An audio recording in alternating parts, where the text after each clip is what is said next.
बेवकूफ अमेरिका वाले हैं, भारत वाले नहीं। ट्रंप ने क्या कहा पता है? And now it's the exact reverse. And we're making a lot of money with India. तक भारत ने अमेरिका का फायदा उठाया। भारत हम पे बहुत ज्यादा टैरिफ लगाता था और बदले में लगभग कुछ नहीं देता था। They charged tremendous amounts of tariffs to our company, and we didn't charge them anything. लेकिन जब स्थिति बिल्कुल उलट गई और अब हम भारत के साथ व्यापार में बहुत पैसा कमा रहे हैं, ये शब्द है अमेरिका के राष्ट्रपति डोनाल्ड ट्रंप के। वही डोनाल्ड ट्रंप जो कुछ देर के बाद प्रधानमंत्री नरेंद्र मोदी को अपना अच्छा दोस्त और मित्र बताते हैं। लेकिन सवाल ये कि अगर मोदी उनके इतने अच्छे दोस्त हैं, मित्र हैं, तो फिर भारत पर इतने बड़े आरोप क्यों लगाए जा रहे हैं? पूर्व में ऐसी क्या गलतियां हुई थी? क्या अमेरिका भारत पर आर्थिक दबाव बनाने की कोशिश कर रहा है? 12.5% अतिरिक्त टैरिफ, क्या भारत अमेरिका ट्रेड डील पर कोई खतरा मंडरा रहा है? और क्या इसी बीच मिडिल ईस्ट को लेकर अमेरिका के अंदर शुरू हुई नई राजनीतिक लड़ाई पूरी दुनिया की अर्थव्यवस्था को प्रभावित कर सकती है? आज हम इन्हीं 3 सवालों के जवाब तलाशने की कोशिश करेंगे। दरअसल व्हाइट हाउस में पत्रकारों से बातचीत हो रही थी। डोनाल्ड ट्रंप ने भारत और अमेरिका के व्यापारिक रिश्तों पर खुलकर बात कही। कुछ ज्यादा ही खुल गए ट्रंप साहब। ट्रंप ने कहा कि उन्हें पूरा विश्वास है कि भारत और अमेरिका के बीच जल्द ही एक व्यापार समझौता हो जाएगा, क्योंकि प्रधानमंत्री नरेंद्र मोदी उनके बहुत अच्छे मित्र हैं। उन्होंने आगे कहा कि उनके और मोदी के बीच अच्छे संबंध हैं और दोनों देशों के रिश्ते भी मजबूत हैं। लेकिन इसी बातचीत में ट्रंप ने यह भी कहा कि वर्षों तक भारत ने अमेरिका पर भारी टैरिफ लगाया है, हमारे सामानों पर, और अमेरिका को नुकसान पहुंचाया है। ट्रंप का दावा है कि अब उनकी नीतियां जो वो लागू कर रहे हैं उससे स्थिति बदल चुकी है और अमेरिका को भारत के साथ व्यापार से पहले की तुलना में ज्यादा फायदा हो रहा है। ट्रंप का यह बयान ऐसे समय पे आया है जब भारत और अमेरिका के बीच व्यापार समझौते को लेकर बातचीत तेज हो गई है। हाल ही में एक अमेरिकी प्रतिनिधिमंडल भारत आया था, आपको याद है, हमने वीडियो भी बनाया था, और दोनों देशों के अधिकारियों के बीच कई दौर की चर्चा हुई थी। भारत के मंत्रालय ने भी कहा कि बातचीत सकारात्मक माहौल में हुई है और दोनों देश एक ऐसे समझौते की दिशा में आगे बढ़ रहे हैं जिससे दोनों देशों को लाभ मिल सके। लेकिन ट्रंप के बयान ने यह साफ कर दिया कि अमेरिका अभी भी भारत के साथ अपने व्यापारिक संबंधों को लेकर पूरी तरीके से संतुष्ट नहीं है। यहीं से कहानी और ज्यादा दिलचस्प हो जाती है।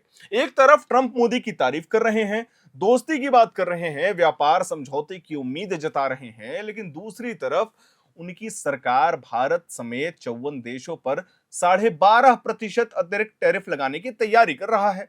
अमेरिका का यह कहना है कि इन देशों से आने वाले कुछ उत्पाद कथित रूप से फोर्ट लेबर यानी कि जबरन मजदूरी से जुड़े हो सकते हैं और इसी कारण अतिरिक्त शुल्क लगाने का प्रस्ताव तैयार किया गया है। इस सूची में भारत के अलावा चीन, रूस, जापान, ऑस्ट्रेलिया, इजराइल और कई अन्य देश भी शामिल हैं। इजराइल भी, सही सुना आपने। हालांकि यह समझना जरूरी है कि फिलहाल ये केवल एक प्रस्ताव है, इसे अभी लागू नहीं किया गया है। अमेरिका में इस प्रस्ताव पर चर्चा, समीक्षा और कानूनी प्रक्रिया पूरी होने के बाद ही अंतिम फैसला लिया जाएगा। लेकिन अगर भविष्य में यह टैरिफ लागू हो जाता है तो भारतीय निर्यातकों को बड़ा झटका लग सकता है। अमेरिका भारत का सबसे बड़ा निर्यात बाजार में से एक है, ये बात हम जानते हैं। भारत हर साल अरबों डॉलर का सामान अमेरिका को बेचता है। ऐसे में अतिरिक्त शुल्क लगाने का मतलब होगा कि भारतीय उत्पाद अमेरिकी बाजार से महंगे हो जाएंगे और जो प्रतिस्पर्धा है उसमें नुकसान उठाना भारत को पड़ सकता है। भारत ने भी इस प्रस्ताव पर अपनी चिंता जाहिर की है। भारत का यह मानना है कि ऐसे मुद्दों का समाधान बातचीत और व्यापारिक समझौते के जरिए निकाला जाना चाहिए। अब चलिए दूसरा पृष्ठभूमि समझते हैं। भारत लगातार अमेरिका के साथ वार्ता कर रहा है ताकि दोनों देशों के बीच किसी भी तरह का व्यापारिक तनाव कम किया जा सके। यही कारण है कि आने वाले कुछ सप्ताह भारत अमेरिका संबंधों के लिए बेहद महत्वपूर्ण माने जा रहे हैं। लेकिन इस पूरी कहानी के बीच दुनिया की नजरें केवल व्यापार पर नहीं बल्कि मिडिल ईस्ट पर भी टिकी हुई हैं।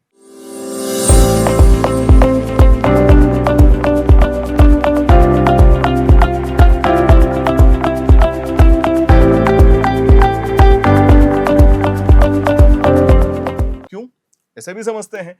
तनाव ने एक बार फिर से वैश्विक राजनीति को हिला करके रख दिया है जो मिडिल ईस्ट में हो रहा है। पिछले 24 घंटों में इस मोर्चे पर कई महत्वपूर्ण घटनाएं सामने आई हैं। सबसे बड़ी खबर अमेरिका के अंदर से आई है। अमेरिकी प्रतिनिधि सभा यानी कि हाउस ऑफ रिप्रेजेंटेटिव्स ने एक प्रस्ताव पारित किया है जिसमें ट्रंप प्रशासन से ईरान के खिलाफ सैन्य कार्रवाई समाप्त करने की मांग की गई है। यह प्रस्ताव बेहद करीबी वोटिंग के बाद पारित हुआ था। यह खबर हालांकि पुरानी है, लेकिन हम 24 घंटे का मामला आपको बता रहे हैं। कई सांसदों का यह मानना है कि अमेरिका को एक लंबे युद्ध में फंसने से बचना चाहिए, क्योंकि इसका आर्थिक और राजनीतिक नुकसान बहुत बड़ा हो सकता है। यह फैसला इसलिए भी महत्वपूर्ण है क्योंकि इससे यह संकेत मिलता है कि अमेरिका के भीतर भी ईरान नीति को लेकर मतभेद बढ़ रहे हैं। एक तरफ ट्रंप प्रशासन है अपने फैसलों पर एकदम कायम अडिग, वही दूसरी तरफ संसद के कई सदस्य युद्ध को लेकर चिंता जता रहे हैं और यूएसए को जो फ्यूचर में नुकसान होगा उसका अंदाजा लगाया जा रहा है।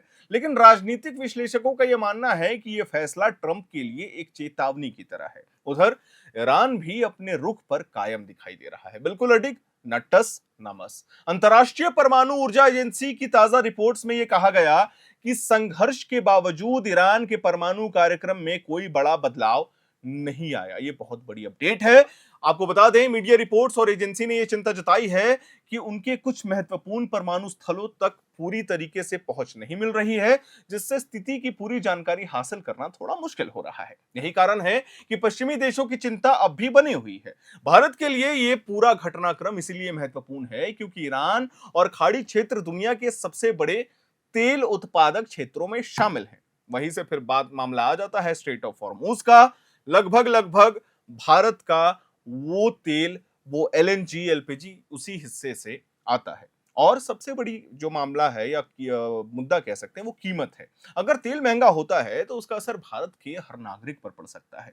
पेट्रोल और डीजल महंगे हो सकते हैं, एलपीजी सिलेंडर्स की कीमत बढ़ सकती है, जो बढ़ी भी थी, लगातार पैनिक बाइंग हो रहा था, परिवहन लागत बढ़ सकती है और महंगाई का दबाव भी बढ़ सकता है। यही वजह है कि भारत सरकार एक तरफ अमेरिका के साथ व्यापार समझौते पर बातचीत कर रही है, वहीं दूसरी तरफ मिडिल ईस्ट की स्थिति पर भी लगातार नजर बनाए हुए है। भारत की कोशिश है कि वो अपने आर्थिक हितों और ऊर्जा सुरक्षा दोनों को सुरक्षित रख सके। कुल मिलाकर के इस समय दुनिया के सामने एक बेहद दिलचस्प और जटिल स्थिति है। एक तरफ डोनाल्ड ट्रंप प्रधानमंत्री नरेंद्र मोदी को अपना अच्छा दोस्त बताते हैं, दूसरी तरफ भारत पर अमेरिका का फायदा उठाने का आरोप भी लगाते हैं। एक तरफ व्यापार समझौते की उम्मीद दिखाई देती है, वहीं दूसरी तरफ टैरिफ का खतरा भी मौजूद है। वहीं ईरान युद्ध को लेकर अमेरिका के भीतर भी मतभेद से ज्यादा मनभेद बढ़ते हुए नजर आ रहे हैं और इसका असर पूरी दुनिया की अर्थव्यवस्था पर भी पड़ रहा है। अब सबकी नजर आने वाले दिनों पर टिकी है। क्यों जरूरी है इसे भी समझिए।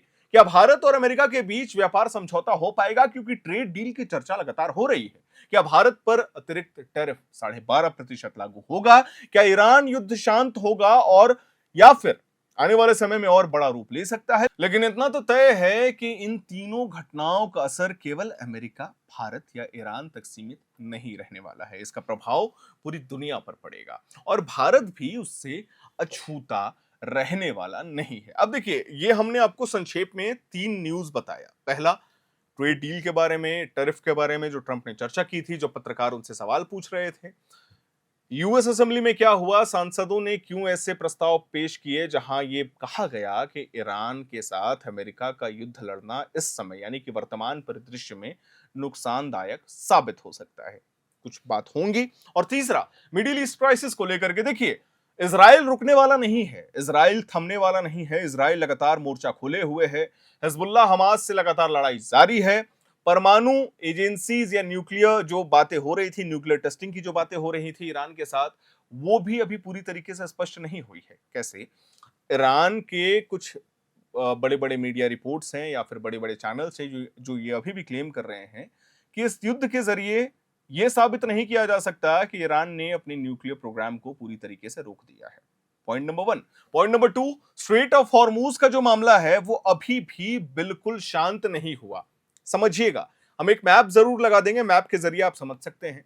स्ट्रेट ऑफ हॉर्मूज ईरान बगल में है, छोटा सा समुद्री रास्ता। ऊपर है कतर। कतर रूट डाइवर्ट करके शिप्स को भेजने की कोशिश कर रहा था, यानी कि जो कतर ऐसे शिप्स को भेज रहा था वो एक लंबा यू टर्न ले रहा था। वहां भी हमले शुरू कर दिए गए। एयरपोर्ट्स पे मिसाइल दागे जा रहे हैं, सिविलियंस मारे जा रहे हैं और सबसे बड़ी बात कि कोई भी झुकने को तैयार नहीं है। भारत में भी आपने देखा कि इसका असर पड़ा था। हमने एक वीडियो पहले बनाया था जिसमें हमने इसका जिक्र किया था कि जो भारत में 1-2 महीने पहले हमने स्थिति देखी थी पैनिक बाइंग की, चाहे वो एलएनजी हो, एलपीजी हो, लिक्विफाइड पेट्रोलियम गैस हो, पेट्रोल हो, डीजल हो, क्या वो पैनिक बाइंग की स्थिति वापस आ सकती है? और जवाब है बिल्कुल हाँ। जो परिस्थिति आप देख रहे हैं स्ट्रेट ऑफ हॉर्मुज में, जो परिस्थिति आप देख रहे हैं ईरान में, जो परिस्थिति आप देख रहे हैं इजराइल, यूएसए में, वो शांत होने वाला नहीं है। और इसका सबसे बड़ा कारण एक ही है कि कोई भी देश झुकने को तैयार नहीं है। खैर, हमने ओवरऑल आपको 24 आवर्स का अपडेट दे दिया। मैं उम्मीद करता हूं ये जियोपॉलिटिकल न्यूज आपको पसंद आई होगी। आने वाले समय में इस विषय को लेकर के क्या अपडेट्स आएंगे वो अपने चैनल के माध्यम से अपने दर्शकों को हम जरूर देंगे। वीडियो को लाइक करें, शेयर करें, हमारे चैनल को सब्सक्राइब करें। कैमरे के पीछे मौजूद है मेरी सहयोगी सुमन, मेरा नाम है हर्षित और आप देख रहे हैं एयर नाउ।